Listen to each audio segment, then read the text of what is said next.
Hi guys. So I lost the first video. Yeah, I'm not quite sure where it went. I pressed finish, then I pressed publish or post, and I don't see it in my feed. So now I gotta do it over. Trying not to cry. Let me make sure that it didn't pop up in my news feed.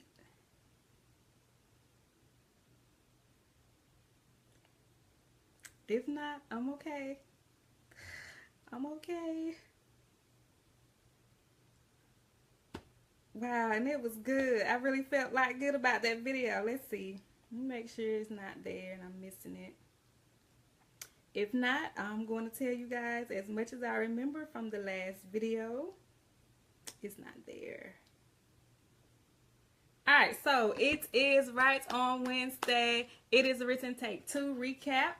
And I am Agent Harris on Right On Consulting Agency. And this week's series is called, well, this month plus 2 weeks, I think it's a 6-part series. It's called It Is Written. And this week we just laid a foundation on what it means to write. We discussed that the actual word written is the past participle of the word write, and all a past participle is, for those who may have forgotten, is a completed action. It's an expression of the and completed action. So anytime, like for instance, it is written, whatever was written is already completed.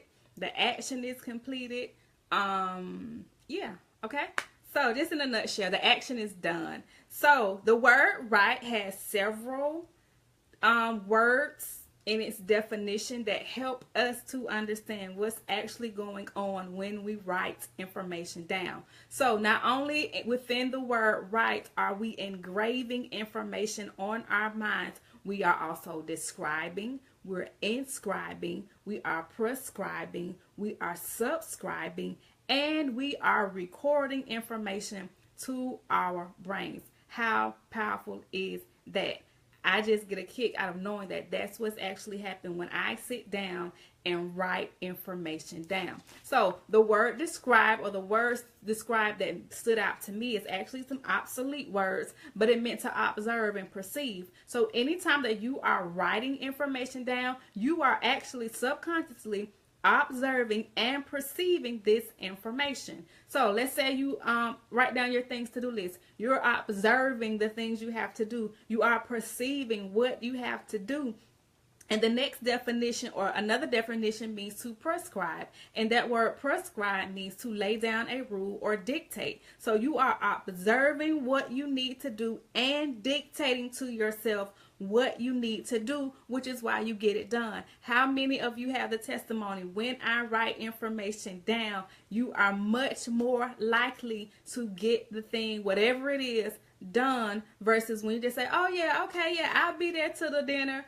And then the dinner sneaks up and you completely forgot about it until somebody calls you, or you see a reminder on Facebook or whatever. We are just much more likely to remember the information that we physically write down versus when we do not. Remember the statistic I gave you from series 2 when we talked about how to manage your things to-do list and actually writing down goals. We discussed how 14% of people have unwritten goals, so they have like a verbal thing or a mental thing going on, and only 3% of people actually have their goals written down. And we stated that the 14% of people who have unwritten goals, they do have some, they're just not written down. They are actually 10 times, I believe, more likely to succeed than the people who didn't write their goals down, which was 83%. And then the 3% of people who actually write the goals down are 3 times more likely than the 14% who are 10 times more likely to succeed than the 83% who don't write down anything. So look at the power of writing. It almost quadruples, triples? It triples your productivity just because you wrote the information down. Powerful. In and of itself is powerful. So that word inscribe means to engrave. And it is like a sculpting. It's like a printing of the characters. Remember, in writing, you are printing characters. Our characters are A, B, C, the letters that we use in the English language. You know, we have other languages that actually seemingly uses pictures. They look more like graphics than what we probably would consider graphics than our English letters do. We just know them as letters, but we know in other languages that they actually are like, you know, they look more like pictures. To me, they do anyway. You know, their alphabet and their sentences and two symbols equals this and all this kind of marvelous things. So that's another definition of write, or another definition or a synonym, if you will, for the word write, which means to engrave or print characters upon. That's why our brains are able to remember the information, why our brains are able to bring the information to the forefront of our minds and even trigger to our brains like, hey, you need to pay attention to this information, because as we are writing, the actual process of writing is engraving the information on our minds. Wow. Like, who knew? I did not know this before I sat down and researched it and just got an understanding. So another definition of the word subscribe means to support. You embrace, you support, you come into agreement with the information that you write down. And so my common example is a written agreement or a written contract. It is something that is written, usually typed up nowadays, but you know you have to read it, which is the third takeaway. What is written is eventually going to be read, even if it's just read by you. But you also, you know, we know with written contracts or a contract in general, you come into agreement with it. You are agreeing to the rules and regulations of your job, what they ask you to do when you sign your contract for work. You are agreeing and embracing and consenting to your lease agreement when you sign it. So the same thing is happening to us when we physically write information down. We are embracing that information. We are submitting to it. We are agreeing that we're going to get it done. And that's how come we're able to see progress within ourselves, within our lives, when we physically write information down. So anytime you want to remember information and almost guarantee yourself that you're going to do it, write it down. Why? Because subconsciously your brain and you, I believe probably your whole being, comes into agreement. Hey, we got to get this done. The goal that you write down, it has to get done, because one, it is written, you wrote the goal down, and then two, based off of the word subscribe, you are coming into agreement with what you write down. How powerful is that? We come into agreement with our things to do list. That's how come we can go to Walmart, get gas, go to the grocery store, go to the mall, and then you get home like, yep, I did everything I was supposed to do. You wrote it down on your things to do list. You're supposed to get those items done. You're supposed to get those things done when you write them down, because you are coming into agreement with them when you physically write the information down. So the last word that defines the word write is to record. So when we actually record information, it registers permanently by mechanical means. So it is a registration in our minds going on when we physically write information down. I just likened it to the sound booth because it does. It's to cause sound and images and dates to be registered on something. So think of your mind as a CD. I don't even know if they use CD. I doubt if they use CDs. A CD, that's what I know. A tape, a CD, a record, a MP3. I don't know how they record music now, but whatever is in the booth, in between the booth and the sound and all that it gets written on.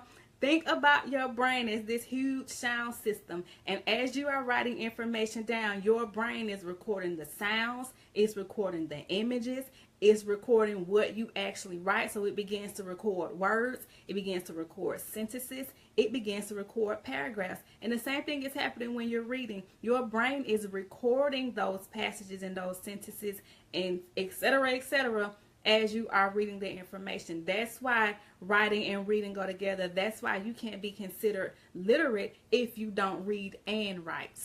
Okay? Because they go so much together. What is written is eventually going to be read. What is read can be written about again.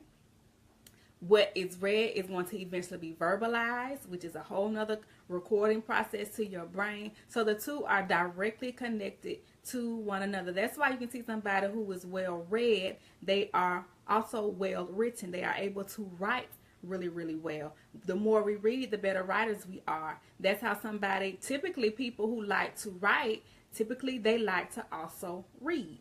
So you can kind of measure where you are on the spectrum. If maybe possibly, if you love to read, you probably have a very, very strong vocabulary, big vocabulary bank, and then your writing abilities are probably above average. And so that is part 1 of series 3 called It Is Written. Guys, if you see this video twice, don't worry about it. Watch them both. Watch one, because I don't know where the other video went. I almost just cried when I couldn't find it, but it's okay. The topic is awesome to me. I'm super excited about being able to actually have an understanding of what it means to write. I don't think if I've looked up the word before, it wasn't for this particular or with this particular reason in mind. So I know I just did not get this understanding, but I have an understanding now of what it means to write. I have an understanding of how our brain processes writing, which is awesome. And as we progress in this particular series, I'm going to share with you guys my understanding of how I can, we are able to teach people to read in general. And that probably, it may mean something to you, but it means a whole lot to me. It means so much to me to be able to say, hey, I'm reading certified, y'all, and the class did not give me the understanding. I can say that writing or looking at the word write and then, just going from there did for me. I mean, I know, I can say of a truth that I actually know how to teach somebody to write now. And I'm so super know how to write and read.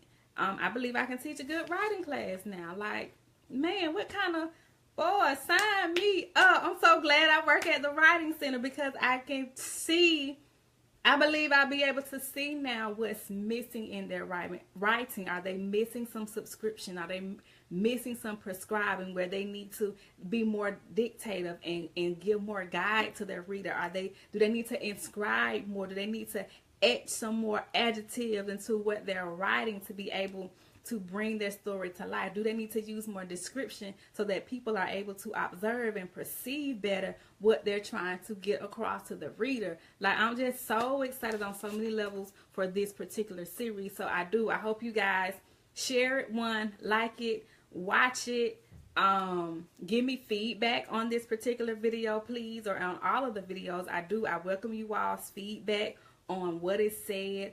Is it helping you? Are you getting anything out of it? If you have time suggestions, I'm so not opposed, to hearing you guys out as my Facebook audience. I do want to work around what you guys have going on because it benefits us all when I do that. So please look on your timelines on Friday for recap. You're going to see this recap video. You're also going to see the original video from Sunday. Please watch it if you are just watching the recap. Clearly, my little 15-minute spiel does not cover the bulk of what I discussed on Sunday. What else will you see? I'm going to probably post the takeaways for this particular series, maybe at some point tonight or tomorrow, just so you can see. No, I'll wait till Friday. I'm just going to repost everything on Friday. And then on Saturday, I'm going to go ahead and post it. And then on Saturday, you'll be able to see what we're going to do next. Part 2 of this particular series called It Is Written. It's called The Brain. Yes. Not Pinky and the Brain. It's just the brain, guys. No sidekick. We are the sidekick when we write information down. Yes, yes, and more. Yes. So that's coming up. Look for that information to hit your news feed on Saturday at about 6 o'clock. That time is working well in terms of reaching you guys. So look for that information to come out on your timeline on Saturday at about 6 o'clock. And then I will join you guys and be live again, God willing, Sunday, either 6:45 or 7:45. the 6:45 time reached more people, but the 7:45 time got more views. And so maybe I'll come on at 7 and do something kind of in the between the both of those times. We'll see. Still playing with my times, guys. If you guys have any suggestions, please let me know. And thank you so much for watching. Please share, like, watch the videos. If you've missed anything in any of the series, they are on my page, so please feel free to go back and watch those. And I am soon, very, very soon, going to be uploading these videos to my YouTube page so that other people who don't have Facebook, yes, there are people out there in the world, guys, who do not have Facebook, that they can see these videos, or people I'm just not connected to who may need this information, who need the information, will be able to come in and go in and watch the video. So thank you so much for watching. Again, if you see me in this same outfit with these same earrings on, talking about the same thing, charge it to technology. I have had, this is my second time. This is take 2 of Right on Wednesday's recap. I don't know what happened to the first video. It may pop up on your news feed, and if it does, that's okay. Like it and share it, because I said some different things. So thanks so much, guys, for tuning in. I will see you guys on Sunday, and that's it. Have a great rest of the week. Have a great evening. See ya.